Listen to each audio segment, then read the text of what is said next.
déjà la troisième vidéo active ton ingéniosité et je suis vraiment très heureuse de te retrouver. Peut-être que tu vas trouver que l'énergie est différente dans cette vidéo-ci.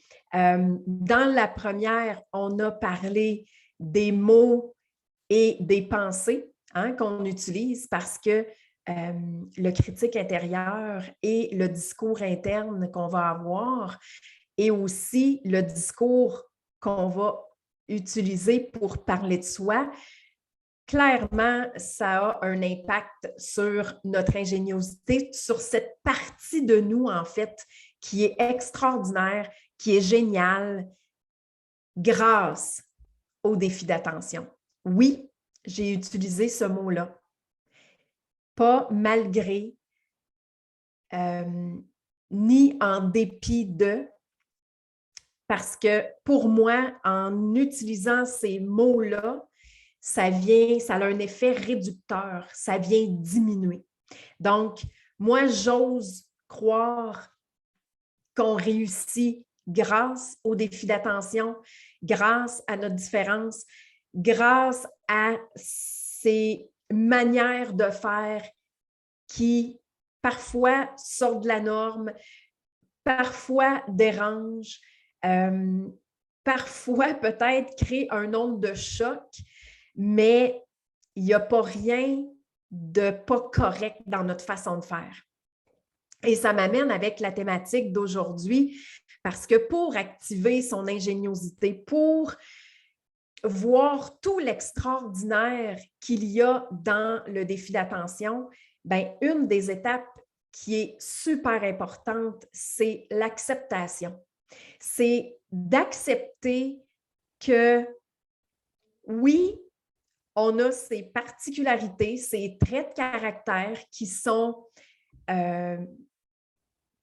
de l'ordinaire, disons-le comme ça. Oui, si on est hyperactif, on attire un petit peu plus l'attention parce que souvent, on est des personnes très énergiques, très dynamiques. On va peut-être avoir tendance à parler un peu plus fort, plus vite. Mais ça ne veut pas dire ça veut pas dire en fait que c'est pas correct de le faire. Mais en même temps, c'est aussi important d'être en mesure d'harmoniser, de canaliser cette énergie-là, parce que pour moi, l'hyperactivité, c'est ça. C'est une énergie et lorsqu'elle est dispersée, c'est là que ça peut déranger, c'est là que ça peut être too much. Mais quand cette énergie-là, elle est canalisée, ça change la donne complètement. Et dans Décloisonne, le défi d'attention, le troisième volet, c'est justement tout ce qui est énergie. Pourquoi? Parce que si tu es familier ou familière avec le concept des enfants indigos, donc maintenant nous sommes rendus adultes, il y a beaucoup de similitudes avec les traits ou certains traits du défi d'attention du TDAH. Et on est vraiment connecté à l'invisible, même souvent sans s'en rendre compte totalement. Mais ça fait partie de nous. Et en ajoutant à ça l'hypersensibilité, qui est, selon moi, une autre force qui est incroyable, ben oui, on a cette capacité de ressenti qui est particulier, où, sans même que quelqu'un nous le dise, on va savoir qu'il y a quelque chose qui ne va pas. Et si on est empathe, ben on va être capable de savoir exactement dans le corps physique de la personne où elle a de la douleur, ou à l'endroit que ça coince, que c'est tendu et tout ça. Et ça peut être physique, ça peut aussi être émotionnel. Le hic, c'est que si on skip l'étape de l'acceptation, de un, on va avoir tendance à croire que le regard des autres sur nous-mêmes a plus d'importance que le regard que nous, on porte sur soi-même. Donc, des cloisons avec le défi d'attention, des murs, des barrières, il y en a beaucoup. Et quand on commence à démanteler tout ça, à défaire tout ça, bien, ce que ça fait, c'est qu'on a plus de facilité à voir ce qui se cache en arrière, les forces, les talents, les aptitudes. On est plus en mesure de les reconnaître, de reconnaître que c'est là, que ça fait partie de qui on est et on n'a pas à diminuer ou se mettre, et là, quand je dis ça, je ne suis pas en train de dire qu'on est à un niveau supérieur, mais c'est juste pour pouvoir illustrer ma pensée parce que ça va extrêmement vite dans ma tête présentement. Alors, j'essaie d'harmoniser tout ça pour que ce soit, pour que ça fasse du sens. Donc, je ne veux pas dire qu'on est à un niveau supérieur, pas du tout, mais c'est juste qu'on est en mesure de vraiment se voir pour tout l'extraordinaire qu'on est. Et je crois sincèrement que tous les êtres humains sur la planète sont extraordinaires. Il y en a qui l'ont oublié. Il y en a pour qui c'est très profondément enfoui. Il y en a pour qui l'histoire prend tellement de place que ça les a amenés dans un endroit sombre où ils sont coincés, pris, et ça les amène à avoir des comportements dysfonctionnels, irresponsables, inacceptables et tout ça. Et là, ben, quand je dis inacceptable, c'est dans la mesure où ça implique de la violence. Mon Dieu, je ne peux même pas croire que je suis en train de parler de ça, que je suis en train de dire ça, mais c'est ça. Donc, il n'y a pas personne qui est supérieur à personne d'autre, mais nous, on n'a pas à se rabaisser, donc à se mettre à un niveau plus bas parce qu'on a peur d'être qui on est, parce qu'on a peur de déranger, parce qu'on a peur de prendre sa place ou on n'ose pas. Hein? Si on n'ose pas être qui on est, qui va le faire à notre place? No one. Si on n'ose pas prendre sa place, qui va le faire? No one. Si on n'ose pas se donner la permission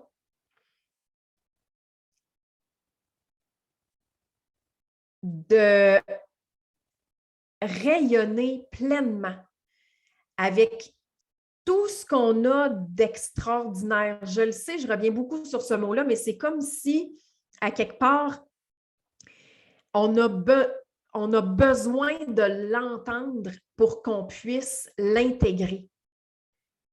Si tu écoutes ceci en ce moment, sache que tu es extraordinaire et que les difficultés, j'aime bien ce passage dans le livre Inspiration de Wayne Dyer, où il raconte qu'un de ses amis lui arrive avec une certaine problématique, je crois, qui est en lien avec l'argent. Et ce que Wayne Dyer dit ou explique à son ami, c'est que les difficultés qui sont là en ce moment sont comme c'est des bénédictions qui sont déguisées. Alors, et si c'était la même chose avec le défi d'attention? Moi, je me pose la question depuis déjà quelques années, et si les défis que je rencontre au quotidien, que ce soit avec la planification, le temps, la patience, l'impulsivité, l'hyperactivité, et tu peux continuer et dresser la liste de ton côté, la procrastination, peu importe. Et si ces éléments-là était une bénédiction qui était camouflée en dessous, derrière, dedans, parce que dans le fond, ce que j'ai à faire ou ce que j'ai à développer ou acquérir comme aptitude ou comme habileté, c'est l'inverse. Donc, parce que je sais que quand on a un défi d'attention, hein, les adultes indigos ne sont pas nés avec la patience. Et ça n'a pas que du... En fait, il y a beaucoup d'avantages à être impatient, mais en même temps, je suis peut-être venue avec une très grande impatience parce que je veux apprendre la patience. Donc, oui, ça va être un défi pour moi. Oui, ça va être difficile probablement au quotidien, dans le day-to-day, dans ce que j'essaie d'accomplir, puis ce que je veux créer avec cette vision-là que j'ai du travail que je fais. Donc oui, clairement, je vais avoir de l'impatience qui va venir se mettre en travers de mon chemin. Mais si j'arrête, que je prends un pas de recul et que je me dis, ah oui, OK, ouais. Si je suis venue apprendre la patience, ben ça prend l'impatience pour pouvoir, par contraste, aller apprendre ou développer ou acquérir la patience. Et ça peut être de cette façon-là pour tout ce qu'on a mis ou tout ce qu'on a identifié comme faisant partie du défi d'attention. Donc, aujourd'hui, c'est vraiment, puis peut-être que c'est challengeant pour toi.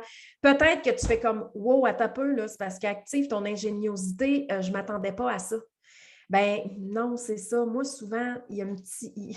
Ça se peut que ça... Le mot qui vient, c'est bousculer, mais c'est pas intentionnellement dans cette optique-là que je le fais. Mais des fois, on a juste besoin qu'il y ait une secousse dans nos croyances, dans notre façon de voir, qui fait comme hey, attends une minute, là. Et là, je vais répéter ce que j'ai dit parce que ma petite voix me dit que c'est pertinent de le faire.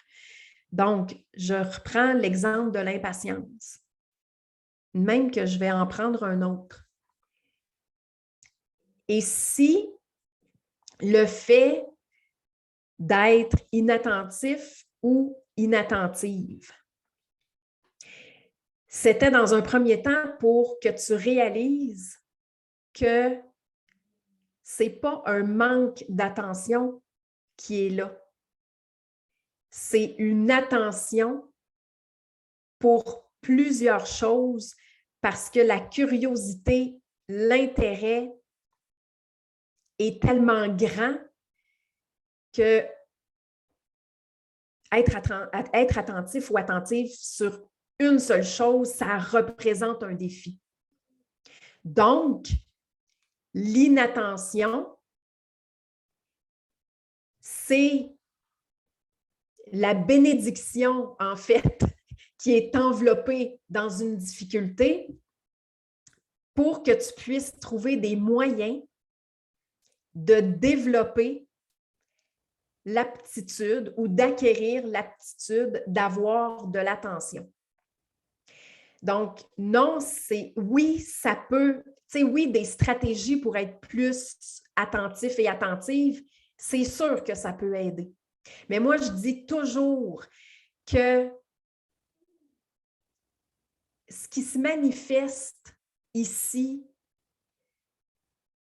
il y a quelque chose, où il peut y avoir quelque chose de beaucoup plus profond qui nous permet d'aller voir et d'explorer autre chose, d'explorer de façon différente aussi.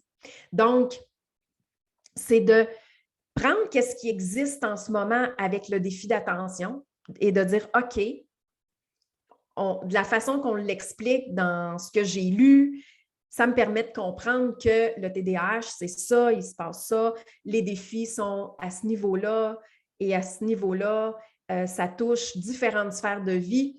Donc, oui, on a beaucoup de compréhension sur ce qu'est le défi d'attention, sur le plan neurologique, physique et tout ça.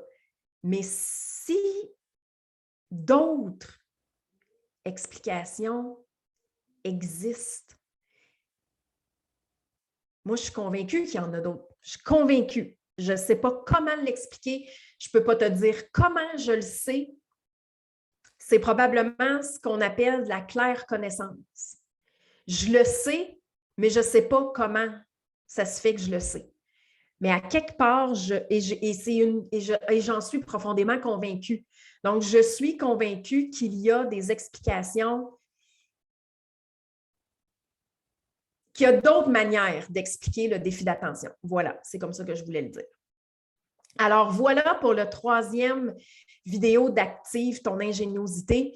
Ça, c'est des concepts qu'on explore dans Décloisonne le défi d'attention. C'est quoi? Bien, en gros, et tu vas pouvoir cliquer sur le lien pour avoir en fait tous les détails, mais c'est un accompagnement en ligne qui te permet justement de voir au-delà des difficultés. Donc, tout ce qui touche le physique, il est question d'apprendre et de s'exercer à être dans son corps, la présence aussi, donc être présent à soi, la respiration, la flore intestinale, parce que beaucoup de choses au niveau du microbiome vont venir influencer le système nerveux, les fonctions cognitives, donc la capacité du cerveau à bien faire ce qu'il a à faire. Et dans le volet émotionnel, il y a tout ce qui touche les perceptions erronées, les croyances limitantes. Bref, tout ce qui vient